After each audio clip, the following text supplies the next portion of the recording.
The identity shift that happens as a result of this is looking at this from I'm the type of business owner who doesn't have a clue what's happening and I'm scared of my numbers, to I'm the type of business owner that confidently can make decisions in my business because I know the impact that a financial decision is going to make.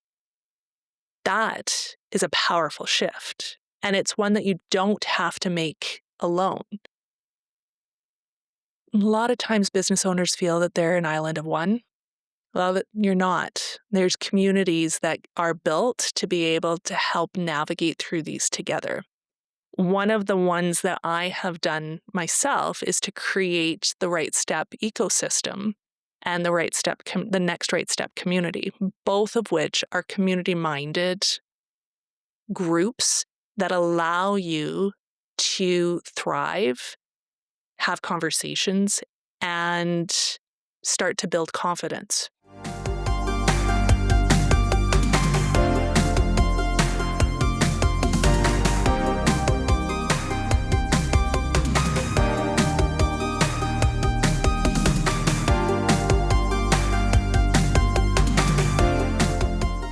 Welcome to the Karis Wright Show. I am Karis Wright, and I am running solo today. The reason for that is I wanted to have a candid conversation with you about something that's really important in business, and that's understanding your financial numbers, because they really matter in business more than most of us think they do. And so I want to take you back to a conversation I had with a room full of business owners last week, and really talking about the impacts if we don't have our numbers sorted out. Maybe we're hiding behind not recognizing that we need to actually update our QuickBooks on a regular basis. And we're putting our proverbial heads in the sand because not knowing is sometimes easier than knowing. However, that tends to creep up on us. So I want to share a few things with you. First of all, tell you a little bit about my backstory. For those of you who don't know me, I come from a career in banking. I spent many years as a financial planner, a business banker, and a leader in finance before I moved into coaching leaders and supporting their staff. And I want to share a bit of a story that occurred, regularly this time of year. In Canada, it's tax time, and my phone tended to ring off the hook. And often it was a conversation of, I'm a little scared to take a look at my numbers. I just got a remittance from Revenue Canada, and worst case scenario, my bank account is frozen. And these things happen to really good business owners, really kind, really intentional people who are just running their business. They're not intending to get behind, but because they're just doing what they're doing, which is running their business. But the reality is there is an impact of not stopping and creating the structure to understand what your finances are. And so I want to share a couple of really important stats here. The first one is 60% of Canadian small to medium enterprises report the ongoing cash flow challenges, even when revenue is going strong.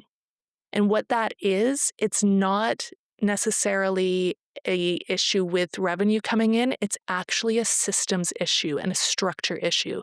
And this is exceptionally important. When we are not running our businesses with having structure, it can cause bottlenecks in other aspects of our business. If we don't know our numbers and we don't know where other than what's in our bank account, because honestly, when I was in that room of business owners, I asked them to raise their hand and said, how many of us know what our bank account balance is? And almost everybody's hand went up. When I asked them if they knew what the forecast was going forward of their revenue, I had one hand up in a room of 20 people. That is scary, but that's pretty accurate in terms of what the stats are. It doesn't have to be that way, though. you can take control over your finances in your business and understand and do so in a relatively quick manner. So, what I shared in this room with these business owners was three really simple things that you can do in your business. Now, I want to cover off a myth. More revenue is going to fix our cash flow issue. And there actually is an issue with that. When business owners are running high revenue and they actually aren't looking at the other side of their income statement, which is their expenses, they actually can be leaking funds. More money actually through a broken structure can actually cause ripple effects. It can affect what your purchasing power is. It can affect your hiring decisions. It actually has an exceptional impact on any decision you make in the business. The other thing that is really impactful is that once you get that figured out and you get a system in place, it's really simple to keep on top of it. So, 3 things that are going to be really impactful, and it has nothing to do with whether you're intelligent or not or great business owners. They really are just simple systems to put into place. The first thing I want to talk to you about is what your baseline is. Now, I'm not talking about Megan trainers. It's all about the base. I really am talking about what is the minimum number of income that you need to be bringing in to cover your taxes, all of your expenses, and if you're a solopreneur, this also includes your personal expenses as well as the business expenses. And it is not a budget, because I know from being a banker for several years that B word, budget, is a 4-letter word for many people. It really is your baseline, that floor, that bare minimum every month that your business needs to be bringing in. Once you understand what that is, you're going to be able to react and, or I should say, not react, respond to any fluctuations in that, as opposed to what you're doing right now, reacting. It really takes the sting out of things. 82% of business owners fail because they tried poor cash flow management and they didn't really stick to the system that was there. That's 82% of people that are going out of business because they don't have that understanding of what their baseline is. So my ask of you as a business owner is to sit down tonight, not next week, not next month, tonight, and figure out what your baseline is. Take a look at any 3 months worth of your revenue and your expenses that are coming in and look at that.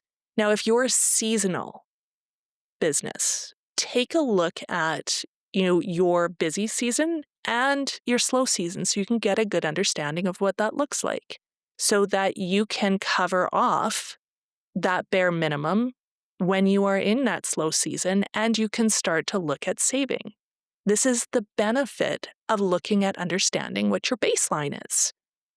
Who knew? Looking at a baseline was that easy. This is a really easy thing to understand because when you look at that baseline, you understand what your fixed costs are.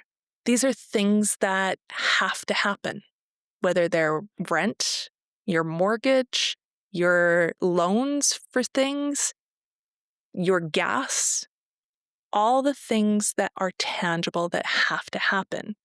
What pay needs to come out. Now, I'm not going to discuss how you're going to draw that payout. That's not a conversation for another time because it is complex depending on whether you're a sole proprietor, a partnership, or a corporation. That's going to differ. And the tax implications change as a result of that.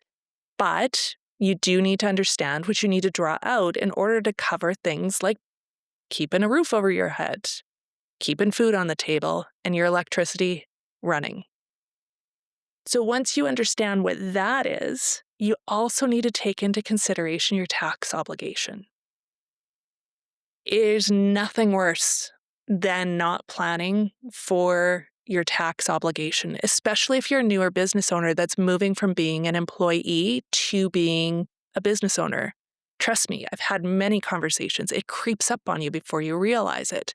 That identification that your former employer was covering your EI, your CPP, your OAS, well, you also do need to take that into consideration as well as your business taxes. So if you cover that aside, a simple fix is know what the obligation is, have a bank account set aside to cover those off. And even better, if you make those remittances regularly. So then come tax time, come this time of year, April next year, you're ready for it. And it's not such a sticker shock for you. Most of us know what we want to have our goals are for our revenue a year from now, 5 years from now, 10 years from now. But not all of us know what we want our baseline to be. And I want to keep in mind when we look forward, sometimes you got to take into consideration those things that you're going to do on a personal basis. Maybe you want to buy a new vehicle. Maybe you're looking at a vacation. Maybe you're looking at selling your house and buying a new one. Understanding what your baseline is so that you can capture and capitalize on that and make sure that that rocky water is actually a little more smooth. That's hopefully within your purview to be able to do so. The second thing I want you to do is I want you to start thinking about what I call a decision filter. And these are 3 simple questions that you can actually ask yourself before you make any financial decision so that they align with what I call your clarity compass. And that is your mission, your vision, your goals for the business, and how everything aligns to that so that it stops the bright, shiny objects from popping in and you can actually make really tangible decisions on, does this business idea or this opportunity that's popped up actually make sense? This really great deal on this machinery that popped up, can I actually absorb it? Or, oh my goodness, I am firefighting right now. I need to hire somebody. Well, if you stop and you look at it through a decision filter, you can actually make those decisions from a really informed place so that it's not going to impact your bottom line, your baseline, in a negative way. Or if it is going to have an impact, you can look at it and say, well, what do I need to do to lessen that impact? So the first question you are going to ask yourself is, does this move me above my baseline or protect my baseline? And if it doesn't, you need to question yourself on that. Well, what is the impact of it?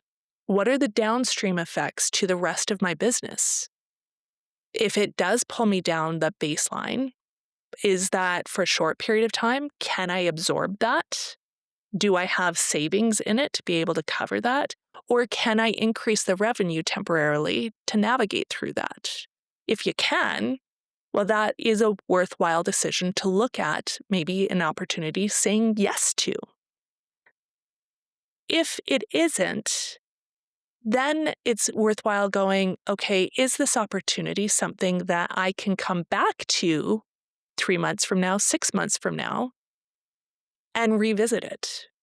So it doesn't mean necessarily going to the other party involved, if there is another party, and saying no. It may be, hey, this is a really great opportunity. Can we revisit this in 3 months or 6 months? You don't have to explain why. You just have to recognize, when does that fit in alignment with your financial planning? The second question that I want you to look at is, do we have the cash flow to absorb this in the next 90 days? Do we have that cash flow to absorb it? To be able to stabilize that business, do you know what's coming up in terms of your revenue in the next 30, 60, 90 days? So that if it does have that temporary dip, you're going to be okay. If it isn't, then what I mentioned earlier comes and applies. Do you run a sprint? Do you, if you're a service-based company, do you do an extra event? Do you have a promotion that's going to help alleviate and bring you up so that you've got the ability over that 90 days to absorb it? That may allow you to be able to say yes. And then the third question, and it's really an important aspect of, well, what's the cost if I don't do it? And when you look at things through that idea of, well, what's the risk? What's the cost and the risk if I don't do it? Then you get the opportunity to start thinking creatively. Well, if there is a risk involved, what other options are there? Do I need to look at financing options? Do I need to go back to the vendor and say, hey, can we negotiate some sort of a agreement here and look at installment payments if it really is something that is important? Do you look at some angel investors? Do you take a look at what sacrifices can be made, either personally or in the business, in order to make sure this happens? It changes this from a reactionary type of mode to a very proactive decision that you can sit down and say, this risk is worth the rate, worth the decision-making process to be able to do that. These decision filters, one of the questions that popped up last week is, are these the questions that you always have to ask yourself? And the answer to that is no. As you start to apply the decision filter, you're going to naturally identify in your business the questions that are going to apply to your business. This is a starting point. And the intention behind it is really just to get you thinking about, what do I need to do to move my business forward? There's a brilliant business owner and networking guru in the States named Sandra Yancey. And she talks about, from the financial decision, is this something that's going to make my cash register sing? Is this going to move my business forward? And is this going to impact my business in a positive way? There are many different decision filters you can put on this from a financial standpoint. The intention is to getting you thinking about it as opposed to reacting, being proactive and intentional versus reactive and potentially stressed out. An example of when I use the decision filter with one of my clients is a business owner who was running into a busy season. We all have them. And she knew she needed to make a hiring decision. She needed to get some individual in to help her with a key aspect of her business. But she recognized that there was issues if she didn't have it. We slowed down instead of being reactionary. She came into my office and we were sitting down having a conversation. She's like, I gotta get somebody in. I'm going to drown. But we slowed down and we looked at it through the decision-making filter. And when she looked at it from that first question, it didn't make sense. We sat down and we looked at it going, okay, does it move us above the baseline? She did not have the money to protect it. She did not have the cash flow right at the moment. But when we looked forward at the next 90 days, what we recognized is that, yes, at about day 70, there would be the cash flow to be able to cover that. And as she was projecting out further, we would be able to sustain it, or she would be able to sustain it. We looked at the cost of not doing it. The cost of not hiring immediately was not that impactful. As a matter of fact, she did not have the time to be able to train this individual. She had very specific expectations, very specific requirements that she needed the individual to support in the business. And there was a highly technical skill that was required. So by looking at this from a panic standpoint, she ran the risk of actually hiring the wrong person and potentially firing them down the road. And that can actually be a higher cost that the business may not be able to absorb. So the decision that she ended up looking at as a result of that was pushing off for another 7 weeks, getting through and digging deep through the 6 weeks of the rush. Yes, it was painful, but it was short-lived. At the end of the day, what she was able to do was slow down, hire in an appropriate manner, get the right person in the seat, and her business was much better as a result of that. And it was just about slowing down and asking 3 critical questions to look at that as opposed to just going, oh my goodness, I need somebody and I need somebody now. Financial anxiety pops up when we don't look at things intentionally.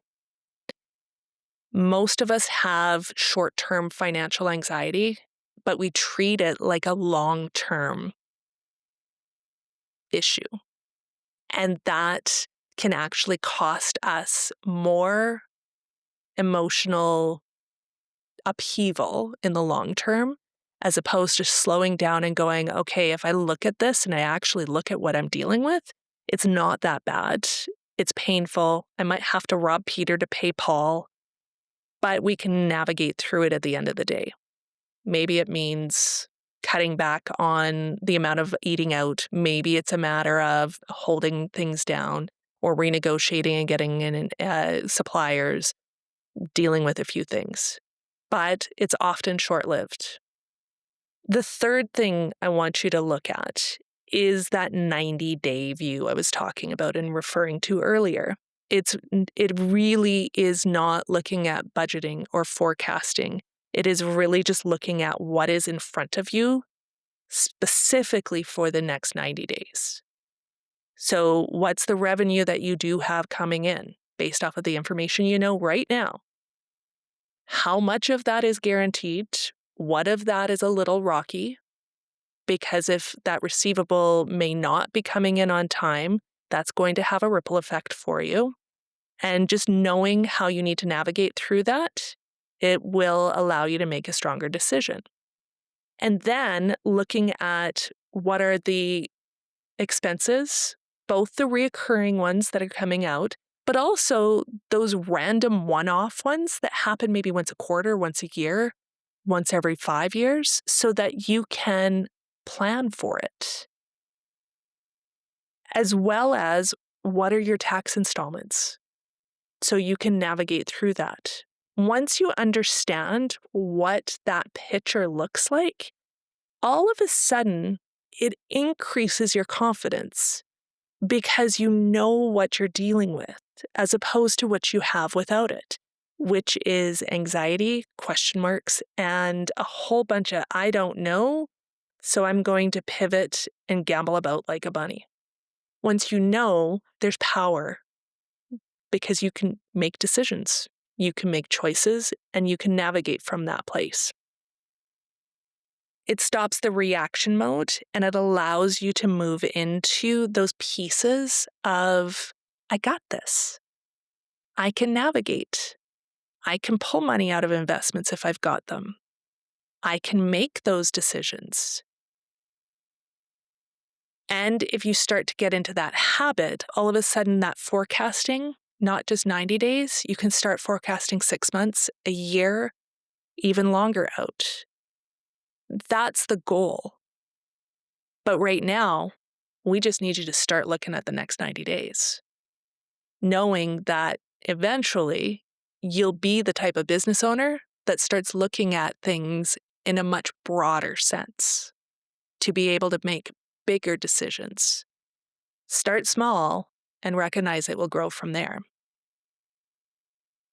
The identity shift that happens as a result of this is looking at this from I'm the type of business owner who doesn't have a clue what's happening and I'm scared of my numbers, to I'm the type of business owner that confidently can make decisions in my business because I know the impact that a financial decision is going to make. That is a powerful shift, and it's one that you don't have to make alone. A lot of times business owners feel that they're an island of one. Well, you're not. There's communities that are built to be able to help navigate through these together. One of the ones that I have done myself is to create the Wright Step Ecosystem and the next Wright Step community, both of which are community-minded groups that allow you to thrive, have conversations, and start to build confidence. The ecosystem is a 52-week program that allows you to go through an entire business cycle with a cohort of other business owners. And what you're actually doing in that is you are setting your annual plan, your 3-year vision, and your 5-year goals, or 10-year goals, depending on your business. And then you're mapping out how are you going to do your 1-year plan. And you're having an accountability group to be able to navigate that out through quarters. What do you need to do in the next quarter? What are the next things each month that you need to hit? And we work through each weekly goals that you need to have. So it's an accountability group. But even more than that, what we have the opportunity is to mastermind any issues that pop up 2 weeks out of the month with the rest of the pod that you're in. And then on one meeting out of the month, we actually set at the beginning of the month, what is your goal that you want to have, so that at the end of the month, you can look back through the rearview mirror and see, did I hit it? Did I do the things that I needed to do that was moving my business forward? And if not, without judgment, go, okay, what do I need to do next month to make up for that? And if you did, let's celebrate that. And what is it that you need to do to keep that momentum going? So then you're rocking and rolling. Accountability is really, really key. And what I learned when I was a senior leader in banking is that these groups of having like-minded individuals really help you get through when things are tough and celebrate when things are good. So I used to have a pod full of bank managers that we would get together on a regular basis. Sometimes we licked our wounds. Other times we were celebrating some success. But all the time we were learning from each other. On the last week of the month, one thing that we are doing is we're also bringing in experts so that you are learning from other experts, whether it's an IT, a legal, a financial, an operation expert, to say it might be a framework, it might be a different way of thinking, it could be a concept in terms of how to apply things. From a financial standpoint, it's also how do you read things like a balance sheet and an income statement, and what the heck is a cash flow statement, and why is it important to me? So all of those things we actually are looking at through the Wright Step Ecosystem. Now, how do you get to the Wright Step Ecosystem? Well, you fill out a quick quiz that I have designed, which is the Wright Step reality check, business reality check. And this will take you 10 minutes to understand what is it that you need to stabilize in your business that's going to make a huge difference in how your business is run. What do you need to be discerning about in terms of your decision making? What do you need to align back to your goals and your mission and your vision? And what do you specifically need to execute on? So I want to thank you for joining me today. We talked about 3 different things that you can do in your business that are going to make a huge impact. It's all about your baseline. It's all about the base, about your base, so you don't get into trouble. We talked about your decision filter. 3 simple questions that are going to help you move and make stronger financial decisions so that it has a ripple effect on the operations, on your marketing, on your team, and your own personal outlook on your business so you're feeling stronger and confident. And we talked about the importance of even a short-term 90-day view, which helps you to take control in your business. I am super thrilled that you're here with me, and I would love to have a conversation. Put a comment below what really is helping you move your business forward.